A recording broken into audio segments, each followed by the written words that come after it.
I'm Naomi Caselli. I'm the Director of AI and Education here at Boston University. And I know that I wasn't sure what to expect from that. I didn't expect it to be so moving. It almost brought tears to my eyes. So I wanted to ask sort of what does it mean to be human given this AI? It makes us think about our humanity and living through this moment of big change for the world.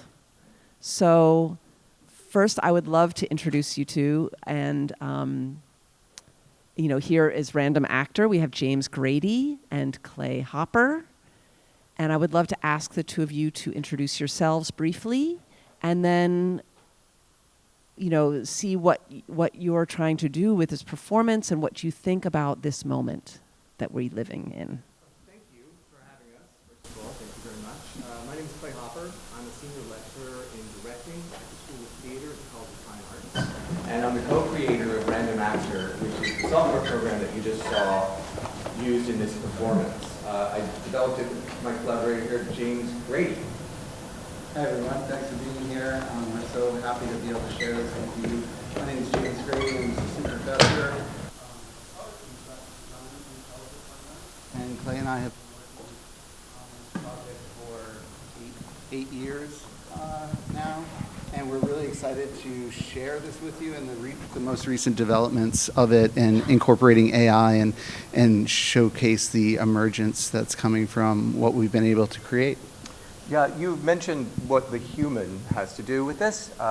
One of the things that James and I set out to do very early on with our software, Random Actor, was to use machine learning, computational vision, and also recently artificial intelligence in a way that is centering the human and is not in any way detracting from it or replacing it in any way. The software was specifically designed for narrative performance. It's to be used in plays. It was part of a line of research inquiry that I've been conducting about the intersection of emerging technologies and Aristotelian narrative construction, and how these technologies could allow for the different construction and consumption of narrative, and how they influence the way that we perceive stories. And my goal has been to try to find a new kind of design vocabulary for the theater. And James and I, we come from very different disciplines, very different backgrounds, but we're very much aligned with regards to where we see the human being in relationship to art, and what art is for, and where it comes from. Is that fair? Yeah, I think that's great. I think that's good.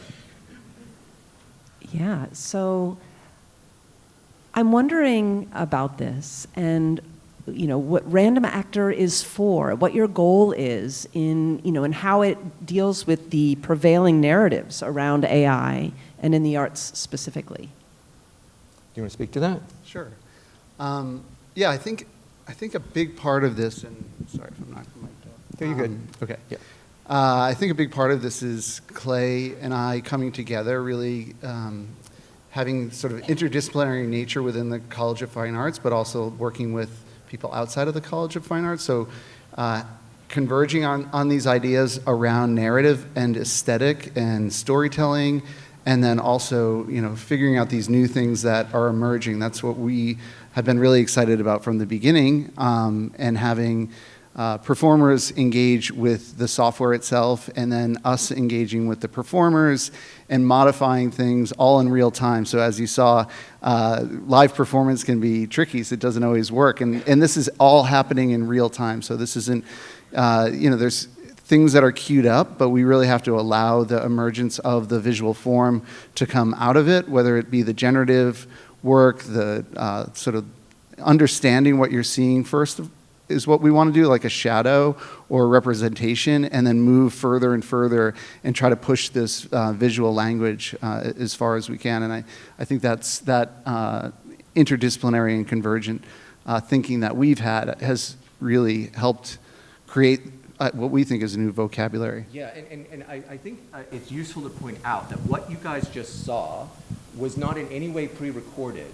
James and I were backstage, and we were interacting with the performers who were interacting with the image, and the image was interacting with them through the algorithm in the software. So no one was really in control of what you just saw. What you saw was emergent. We've never seen it quite like that either. It only happened that way this time. In a lot of ways, it's like jazz or any other improvisational art form.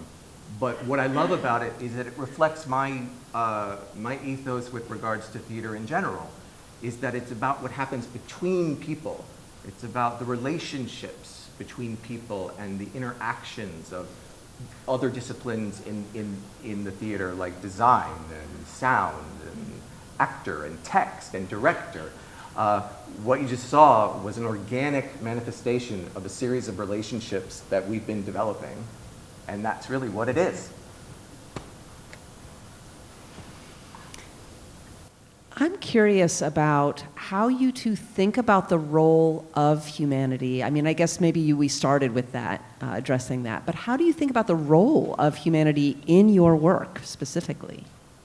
I just can't get away from humans, actually. They're everywhere. And I love them. I joke with my wife that I love the idea of people, you know? But I actually do. I think the human is at the center of art. That is what art cannot exist without it. And I think that these new sets of technologies that are emerging, for me, and I think James agrees with me here, are simply tools. They are extensions of the same artistic impulse that we've had with any other medium that we've ever created with, right? Yeah, I 100% agree.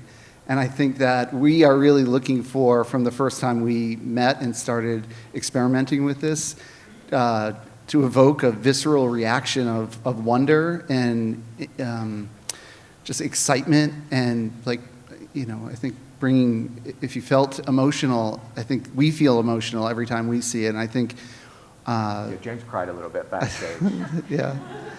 I'm going to cry right now. I think that... We're together on that. Yeah, I think that it's like, I've talked before about like Jackson Pollock sort of evolving his sort of realism into abstractionism and, you know, just working through this process over and over and iterating and us collaborating, I think also is an art form, and working with other people. It takes... It's a lot of collaboration. It's like the technology side of it, it's the performing side of it, it's the visual side of it. So I think that collaboration and people really are at the heart of this.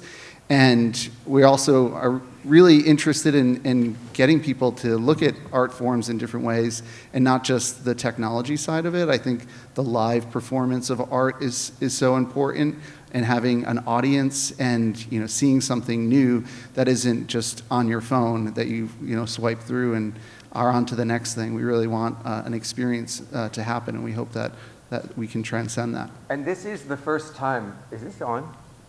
This is the first time that any group of people larger than 3 has seen what we've done. So we're really honored to be here and to share it with you. Yeah.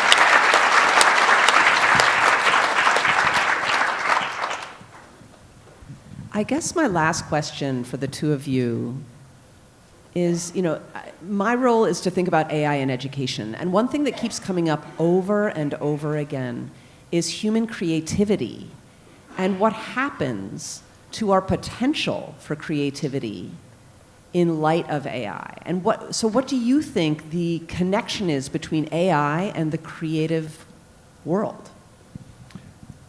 I would say it comes back to the word we've used a couple times with this idea of emergence and allowing the process to inspire and to create something new. And I think, you know, when we started this project, we were so passionate and excited about it because we felt like we were creating a new form and bringing more time and effort and, you know, really sort of refining what we're trying to do, but also allowing it to, certainly when we start bringing the AI components, and generative algorithms are at the heart of what's happening here. So we've always felt like we were using machine learning, we were thinking about AI through a lot of the work that I've done, but then to bring the visual form, this, where you saw in the last third of it, I think was really interesting, but I think both Clay and I will, a lot of you, it's like, it's great to see mid-journey images, but it's not until it actually works in this context and like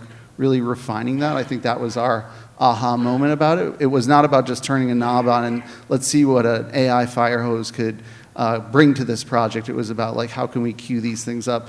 And I think what you probably saw is that, we can, tie it to the different performers, and then, as Clay was talking about, the space between, but literally that like liminal space that we're drawing is being fed by the AI and the way that the performers are moving, and that was something that we found out in rehearsal. I thought that was really magical. Yeah, I was sort of agog. And I would just add to that as we wrap this up, that people often ask me, does random actor make projections? Because that's the term that you use in the theater for this type of media.